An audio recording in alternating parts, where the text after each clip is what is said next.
I think that there's a peace that comes when you know who you are. And so I know that I'm a great friend. I love my friends. My friends love me. That's ultimately what matters. It's a social place, oh yeah, it's a social place.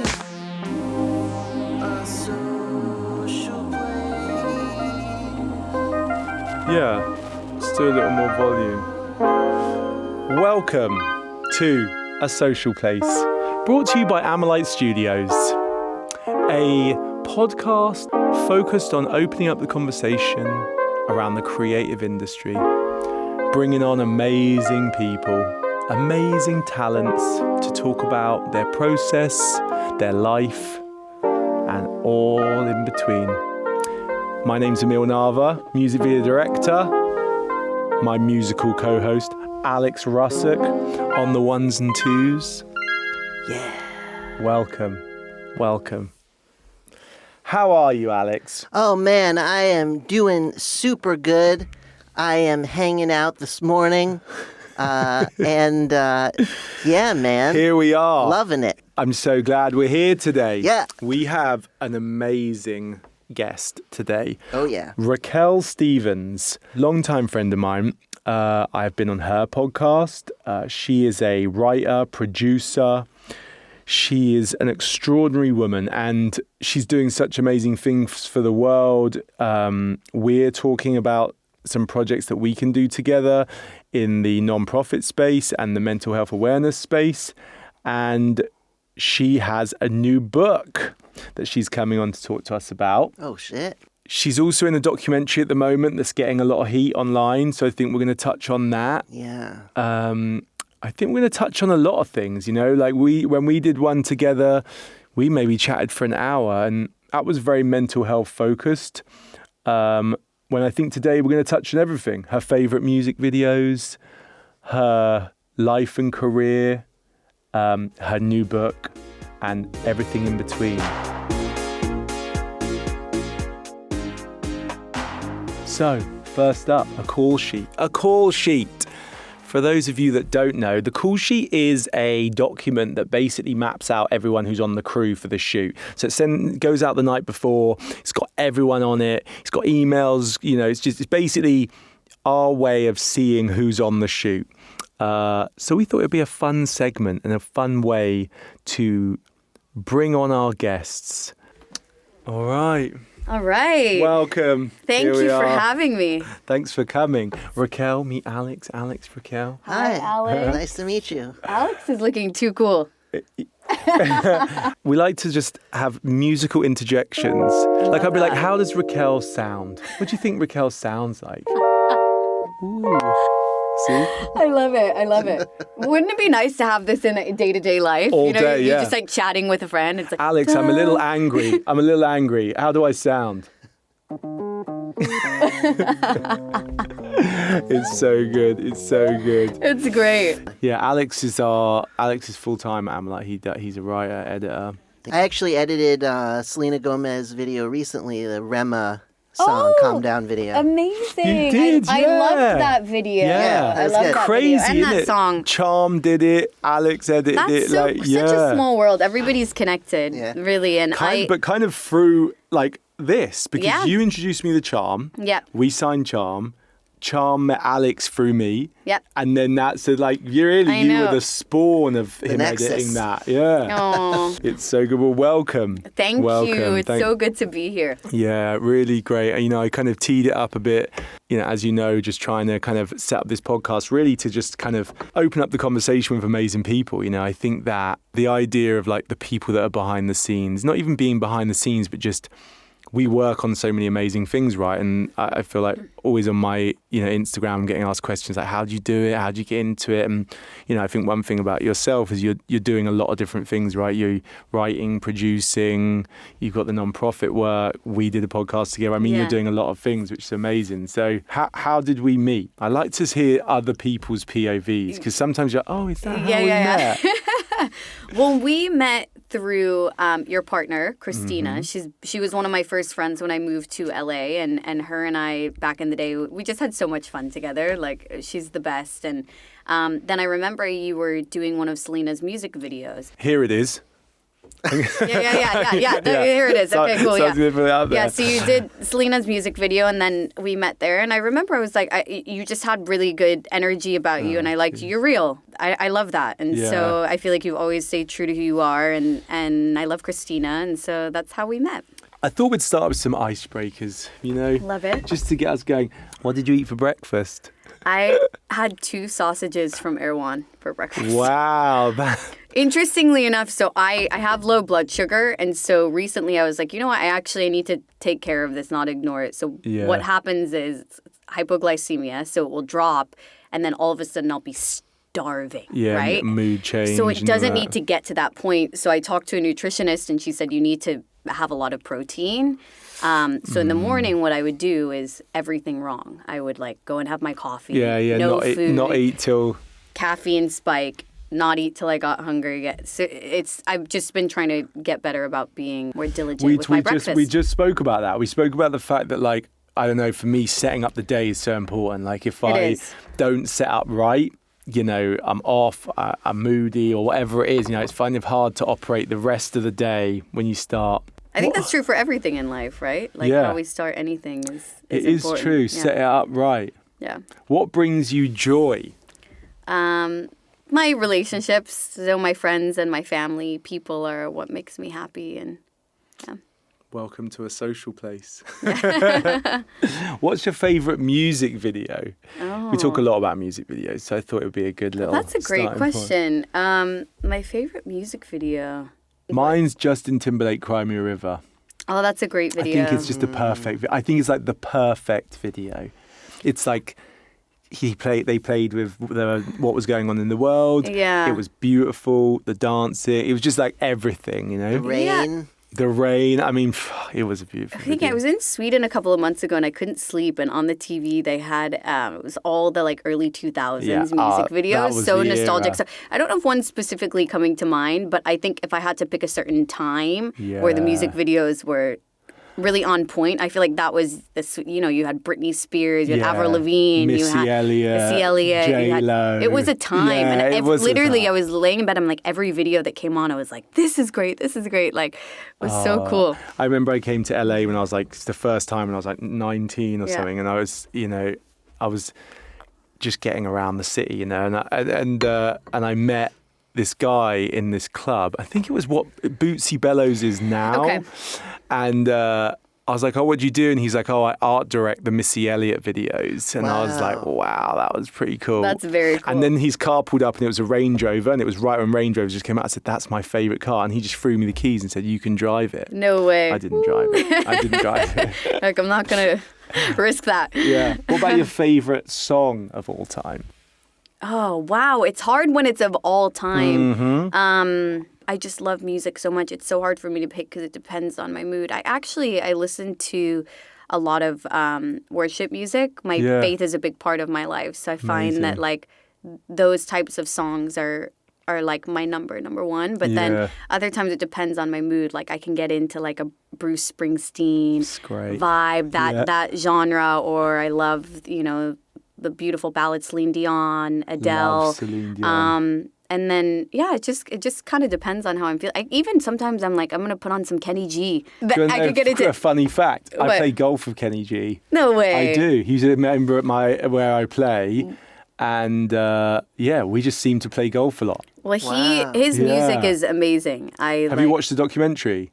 No, there's a Kenny G documentary. Amazing. Just came out on HBO Max. It's amazing because there's so many things I didn't know about Kenny G. There's so many things. Okay, I'm going to watch that. Here's a good fact. Yeah. Kenny G was one of the original investors in Starbucks. I did know that. Like first 10. I think the first 10. I mean, that was a smart move. Yeah. No, I think that's where, like, don't matter the 100 million albums or whatever he sold, I think he did that. Starbucks was it. Starbucks money. Yeah.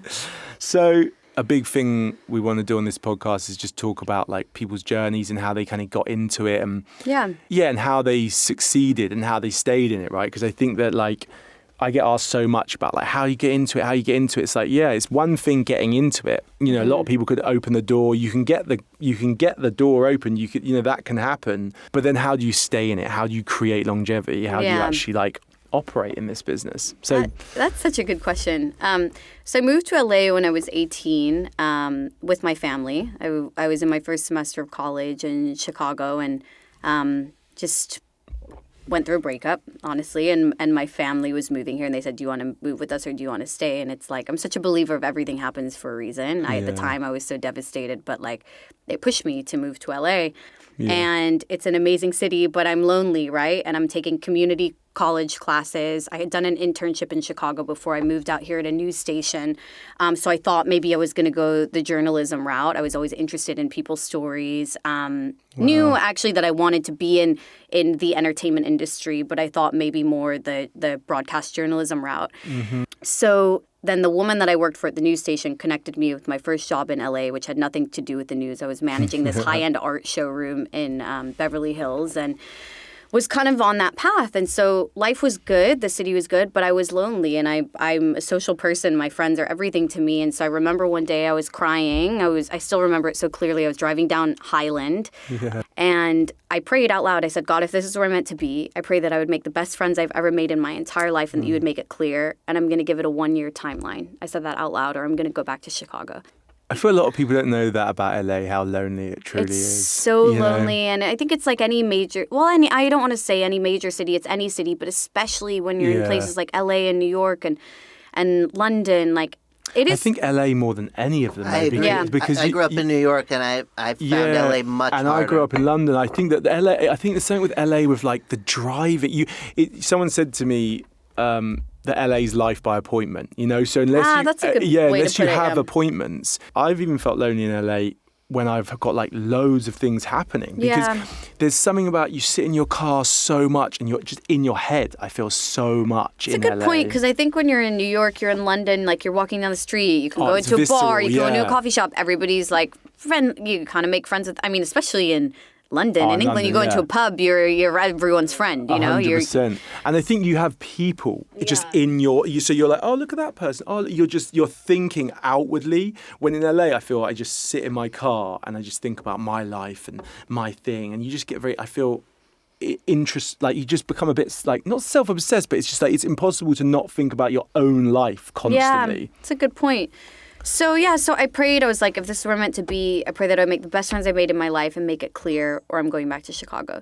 So then slowly, through different people, I started to meet people, and then you would make plans with someone and they cancel. So I'm like, okay, I'm like, keep pushing through, keep, showing up to stuff. I was like going to church at the time, so I would meet people through church, and then someone would invite me to an event or something, and it would be at like a club or an over 21 place, and I think I'm like 19 at this time. So I would tell the bouncer, I'm like, hey, listen, like I recently moved to LA, like I don't have that many friends yet. I've been invited to this. I promise I won't drink or anything. I just want to come in. And a lot of times the bouncer was like, okay, like you can come in and whatever. And so I had because I think I had my faith and like a deep sense of self because of my spirituality, I was able to go in to places alone, knowing that, okay, maybe no one will talk to me or whatever, but I'm still going to go in. I'm going to introduce myself to people. I'm going to say hello. And then I started to make friends. And then that Christmas again, the same year that I prayed about it, my parents knew a couple. I made friends with their son on Christmas Day. We were at their home. He, at the time, was living with a guy named Jason Kennedy, who was a host for E! News. Got you. And they were really kind to me. They started including me in their friend group and started meeting like my core group of friends through that. Yeah, so meet a friend through that Bible study, end up through that friend meeting Selena. And so I had this solid friend group. I was still taking community college classes. I was still working at this art showroom. And then I wanted to get back into the journalism stuff. And I had kind of realized, I think I need to drop school. It's just not really working out for me. It's not for everyone's school. I think that like, sometimes with school, it's like about trying to find where you're going. But if you feel like you find where you're going... Yeah, I just found where I'm going, in other ways. So I started doing different freelance red carpet work, was still kind of doing the journalism thing, but in a different way. And also the news business had changed so much. So I realized if I was going to take that broadcast journalism route, I would have had to move to a small town in Kansas or Iowa. You start in a small market, you work your way up. The goal is by like 40, you end up at, bigger market, Chicago, LA, New York. And I was like, that's just not for me. Like I like my life in LA. I'm happy here. I feel like I'm living in my purpose.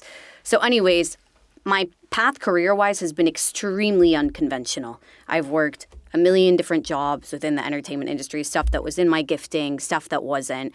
And then finally, I'd say over the last 3 years, I've really been able to step into my purpose, and that's focusing on content that makes a difference. So whether that's through a podcast, a book, a documentary, the theme is the same, and that is to help people and spread a message of love and joy and hope.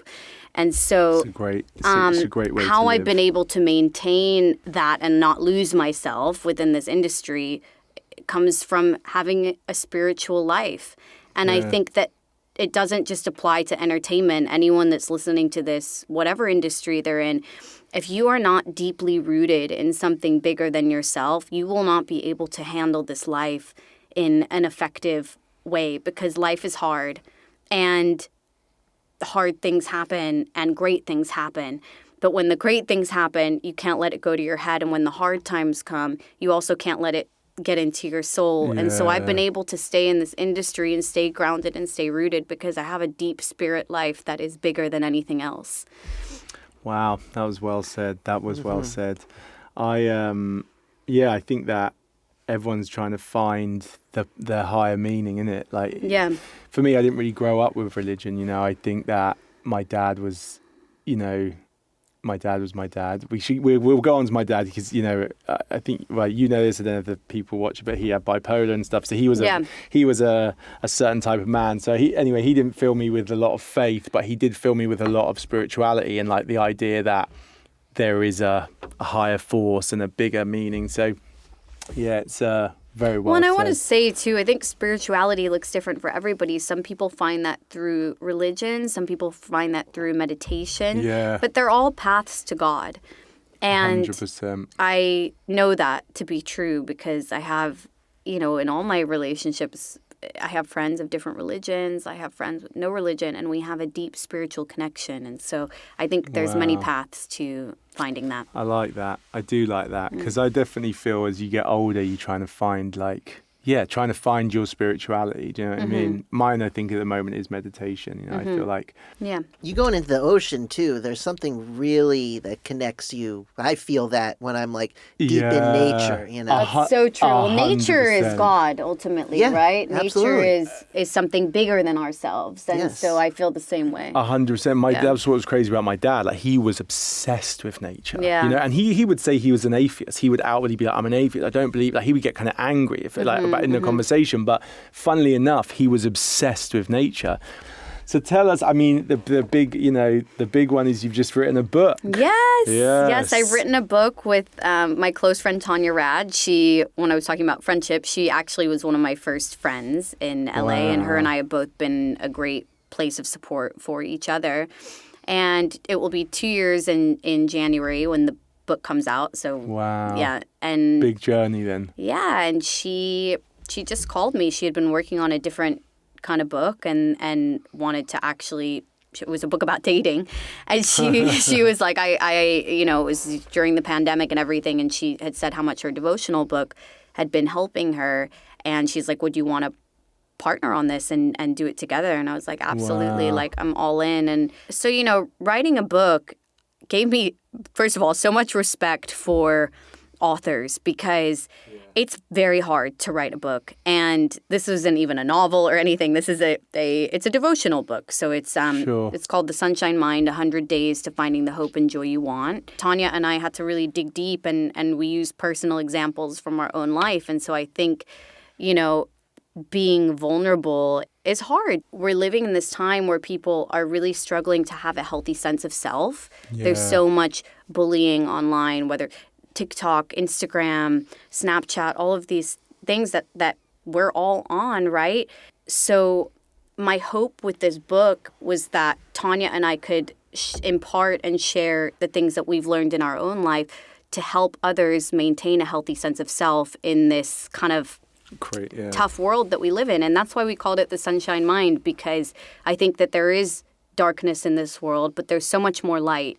And we all have the power within us to have a sunshine mindset. We do. Yeah. And so I wrote the book to help people. Tanya did the same. And we believe it's really going to make a difference. What did you learn about yourself by writing it? I learned that I'm a procrastinator. Yeah, I think we all are. No, I was like, it was the most bizarre thing. It would be like, okay, we have this deadline on this date.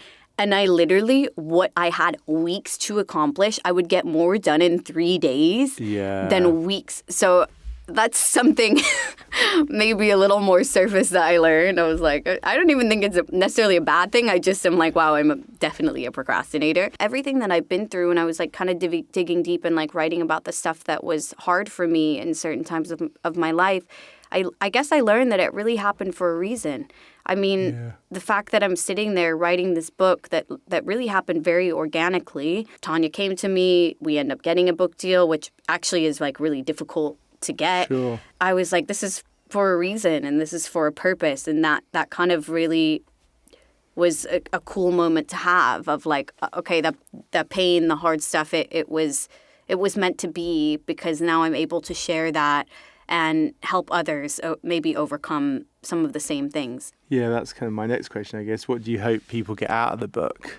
I don't know, just that it's sometimes you have to fight for the light.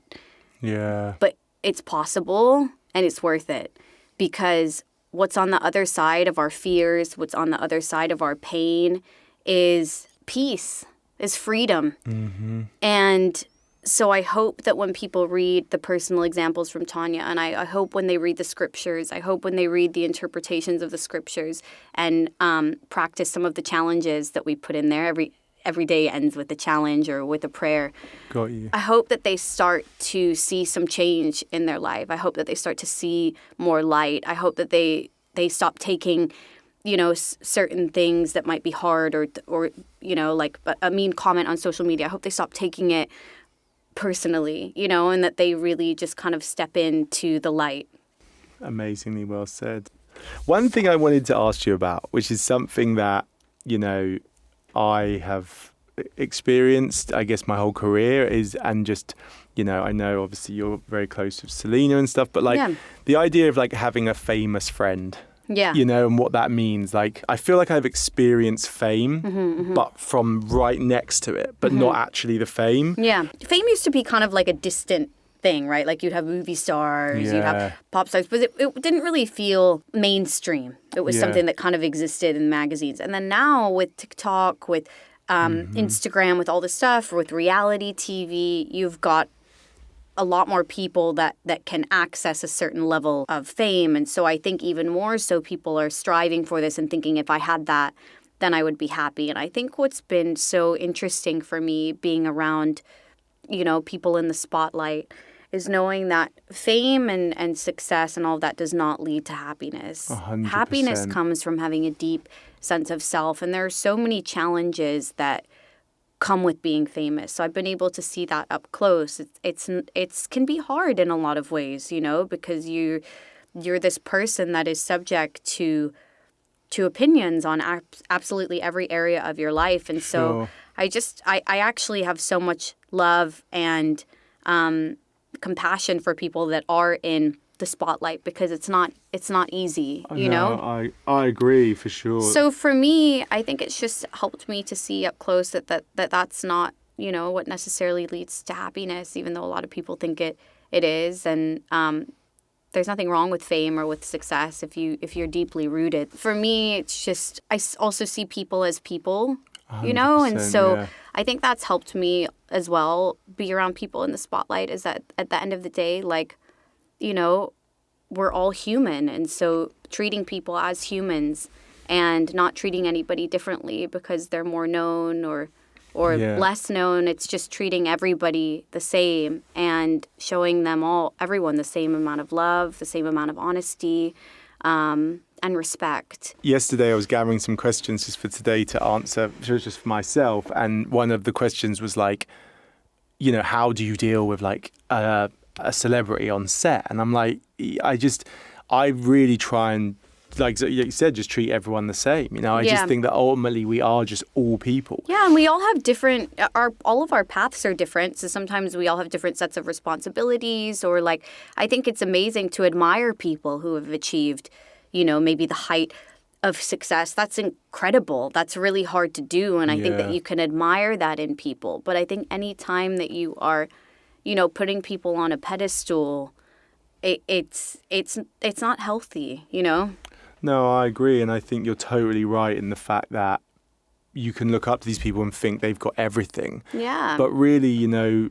we are all searching for different things, right? And something that, you may think that person has everything, but they may be searching for something different to you. Or, I think that it is a very unique dynamic, I would say. It is unique. I think with both of us as well, we have also work relationships. Yeah. And friendships with these people, like, of course, for me, a lot of the artists I work with, like, I really consider them friends. And we work together and we're also friends. So it is also that getting that dynamic right as well. Yeah, huh? I think it works really well, actually, because when you know someone that deeply and intimately as a friend, you're able to work with them well because you know them, right? You know 100%. their heart, you know what they like, you know what they don't like. So I think it actually really we works always out. say that with like Calvin Harris I've been working with for 22 videos. We do so much with him, and I always say to him, like, I know exactly what he's not going to like and what he's going to like.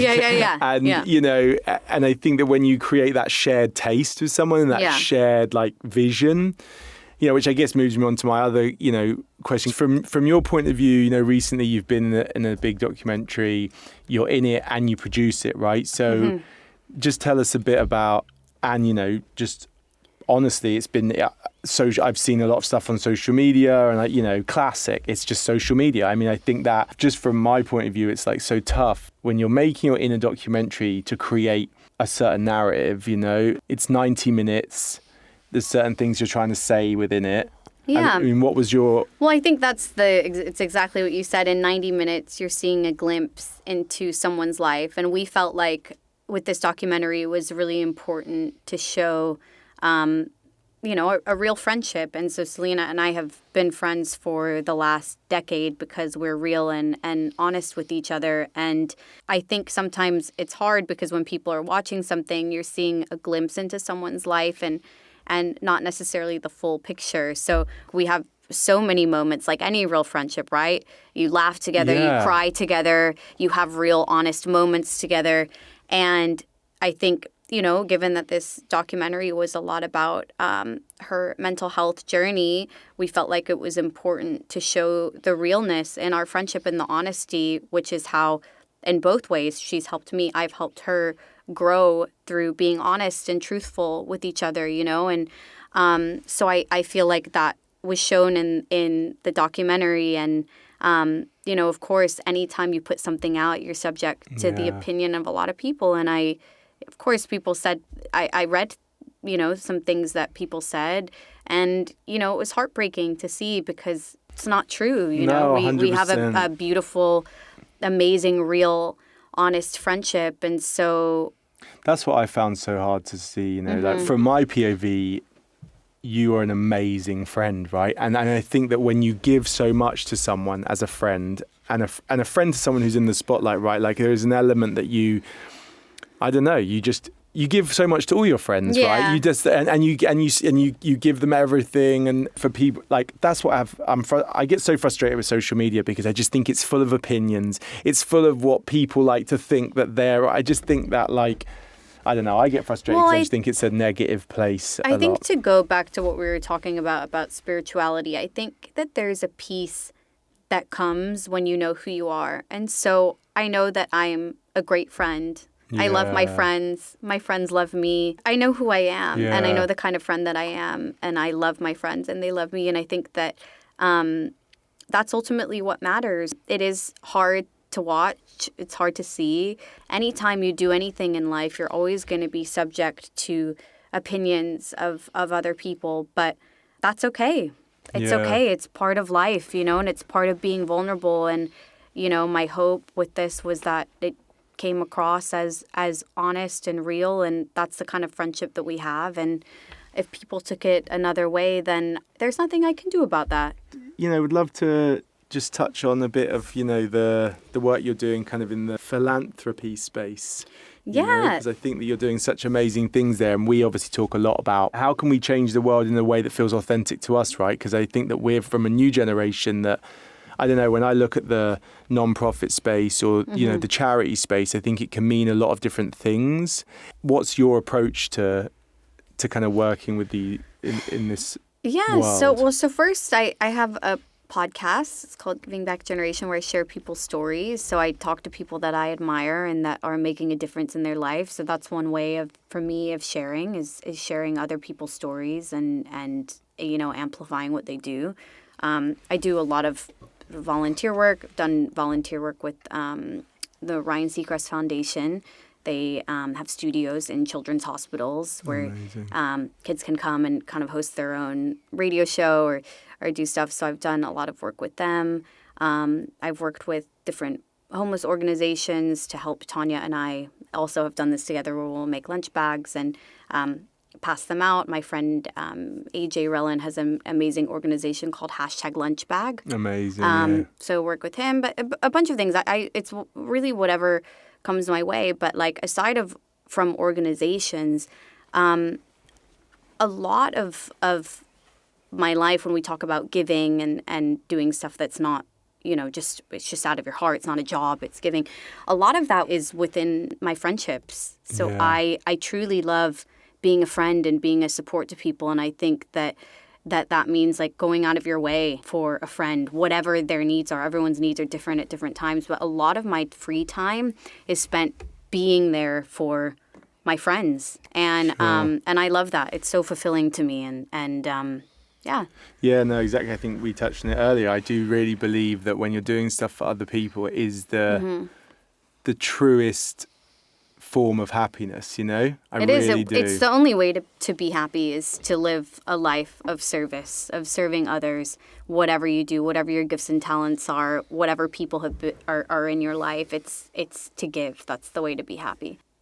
With everything that's going on, just the fact that you're so positive, and I think just in general you're always so positive. I think that staying positive it can be so hard. Like even I remember my mum said, I said something about happiness, and she said you got to work on happiness, and I remember thinking like, what does she mean by that?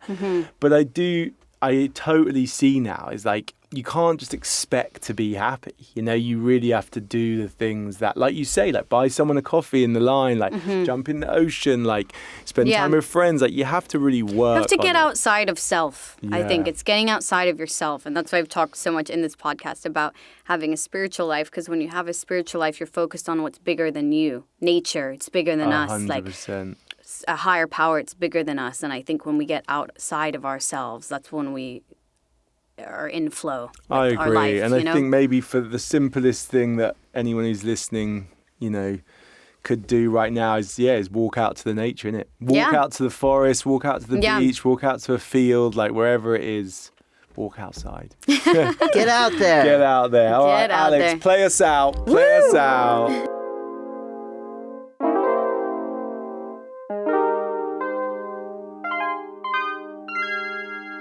Raquelle Stevens, what a guest. I just want to personally thank her for coming on. I gotta get my God game up. You need some more spirituality, I think. I do. I think you do. I need it. Thank you, Raquelle.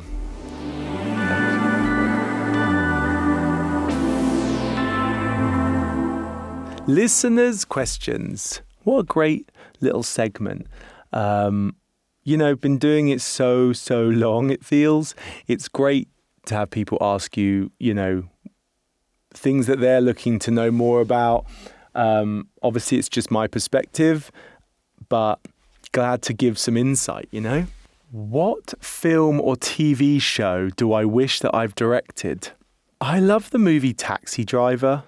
I just think that it's such I'm a big fan of films that are focused on one character, and I am very interested in loneliness and what loneliness means. And, I think it's a real modern day problem, especially with social media. So I feel that like, even though Taxi Driver was made years ago, it does explore this kind of intense loneliness, but also the way that Scorsese kind of captured the city, like the way that you felt like you were just in New York, from the shots of the steam and the just every little detail felt like he was pulling you into the world. How do I get through a creative block? I go for a drive. I feel like driving and listening to music is like the perfect thing, for having ideas. I think that when you're driving, you kind of shut off that functional side of your brain and you're able to really think quite clearly. Other ways when I have a block is I like to play other music. If I'm like writing a music video idea and I've got one song on, sometimes I have to like play a completely different song that's like so different, and just kind of think of ideas from a different perspective and then come back to the song I was working on. So yeah, trying to change my mindset. Do I still chef it up? That's a good question. That's from the Big We. I remember seeing that question come through. For those of you that don't know, I was a chef before I started in the industry. I think chefing trained me so well in how to deal with people. Like in the kitchen, it's very stressful. There's a lot of people, a lot of egos, a lot of things going on. So it trained me very well. Do I still chef it up? I do, but it's a bit of a number. I have to go big. I have to cook a lot because I'm used to just a lot going on in the kitchen. I can't just make like a little dish. I have to do like lots of different things. What is the most challenging part about my job? I think the pitching, for anyone who's in the industry, but even if you're not, the pitching process is you have to write ideas, you have to sell your ideas. So whether it's a music video, a commercial, like whatever it's for, you ultimately get sent a brief or the song or whatever it is, and you have to kind of pitch your concept. So that comes through words, photo, video, and it's very time consuming, and you can fall in love with the idea and then ultimately not get it. I think, I always feel that you only get like 10% of what you pitch on. So that is a pretty drastic ratio for the amount that you're working, ideating, conceptualizing, building treatments, doing these pitches. To not win them is it's tough.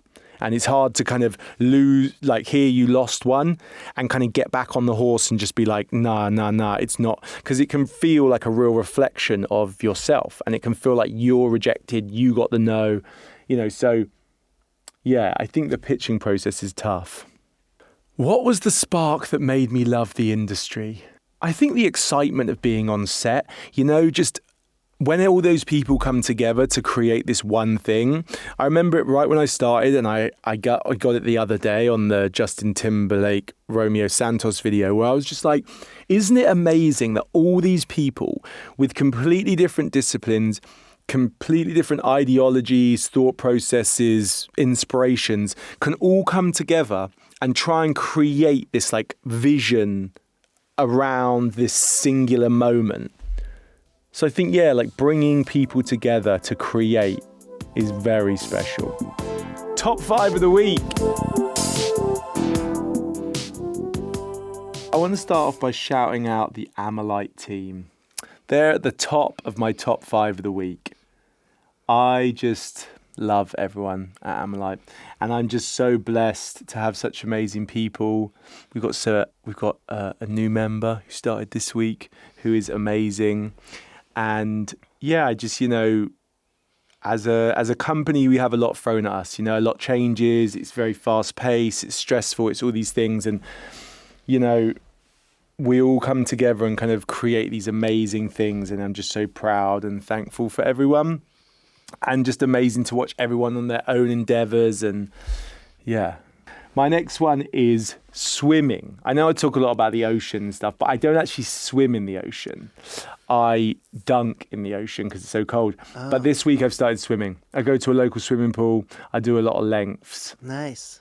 What, do you swim ever, Alex? I don't know why I feel self-conscious trying hard in a swimming pool. Like when other people are there, you know I what don't mean? try hard at all. I actually try the most to not go. I just like breaststroke, underwater. Oh, interesting. I'm a mellow swimmer. I'm not this like crawler. Because the thing is like swimming is a weird act because it's like you're basically trying not to die in front of other people because if you don't swim, you're going under. So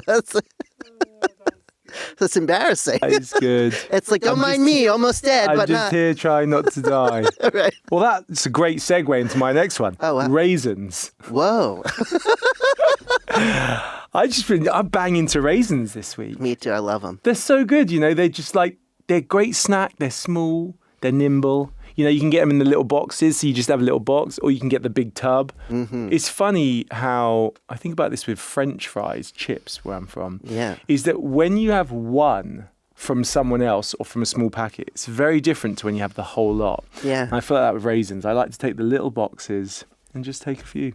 Do you know what I do? I get a cinnamon raisin bagel, and then I put cream cheese on it. Stop. And then I sprinkle extra raisins on the cream cheese. You know what's actually banging is raisin bran. Correct. And the fact that they're just grapes, dried grapes, always blows my mind. My fourth one is driving. I'm just a big, I feel that there's, you know, you can have such great ideas when you drive and you can just really be clear-headed. Sometimes you can get a bit too thoughtful, but I think driving, listening to music at night is one of the similar feeling to being in the ocean. You know, you just feel like at one with the planet. You know, it is. It's one of my favorite things to do, and people never understand this. So, like, you live 2 hours outside of LA, and you just come in for some event and come out. They're like, you don't want to stay over and whatever. I'm like, you don't know how good it is to like be in your car. You've just done something fun. You've gotten all your willies out. And you're just heading back, you're just blasting some good music. Yeah, and it's just your space, isn't it? It's like it is truly your bed. It's like your moving bedroom, I feel. Yeah, totally. Well, my last one is rain. Oh, man. I think when rain is like heavy, it is a beautiful thing. Standing in the rain is enlightening. Everyone made fun of Drew Barrymore when she made that video, but I'll tell you what, she is right on the money. I was like, she's correct, and people were like, Drew Barrymore, it's so silly. Shout out Drew Barrymore. Yeah. Well, another amazing week, another amazing guest. Thank you for joining us, Alex Russick. Play us out.